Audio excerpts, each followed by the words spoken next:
নেই যে স্বপ্নদোষ বলতে কি বুঝি।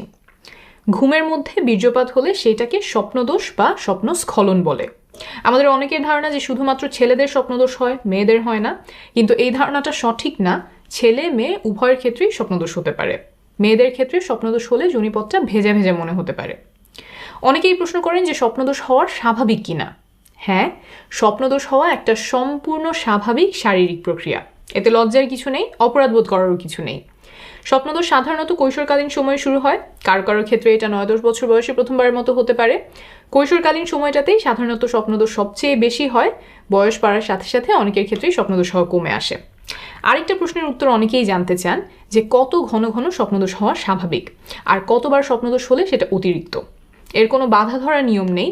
কারো ক্ষেত্রে দেখা যায় যে সপ্তাহে 2 বার হয়, অনেকের ক্ষেত্রে মাসে হয়তো 1 দিন, আবার কিছু মানুষের ক্ষেত্রে সারা জীবনে একবারও স্বপ্নদোষ হয় না। এর কোনোটাই অস্বাভাবিক নয়। অনেকের মাঝেই এমন কিছু ধারণা প্রচলিত আছে যে ঘন ঘন স্বপ্নদোষ হলে শরীর দুর্বল হয়ে যায়, শক্তি চলে যায়, শারীরিক বৃদ্ধি ভালো হয় না। আবার কেউ কেউ এটাকে অসুস্থতা মনে করেন। কিন্তু এইসব ধারণার পক্ষে কোনো বৈজ্ঞানিক ভিত্তি নেই। স্বপ্নদোষের কারণে শরীর দুর্বল হয় না, ভেঙে পড়ে না, শারীরিক কোনো বৃদ্ধি বাধাগ্রস্ত হয় না, এটা কোনো অসুস্থতাও নয়। একটু আগেই বলেছি যে এটা সম্পূর্ণ স্বাভাবিক একটা শারীরিক প্রক্রিয়া। কৈশোরকালে শরীরে যে স্বাভাবিক পরিবর্তনগুলো দেখা যায় তার মধ্যে এইটাও একটা স্বাভাবিক পরিবর্তন। এটা দুশ্চিন্তা করার মতো কিচ্ছু না। তবে আপনি যদি স্বপ্নদোষ নিয়ে দুশ্চিন্তায় থাকেন তাহলে একজন মানসিক স্বাস্থ্য বিশেষজ্ঞের পরামর্শ নিতে পারেন।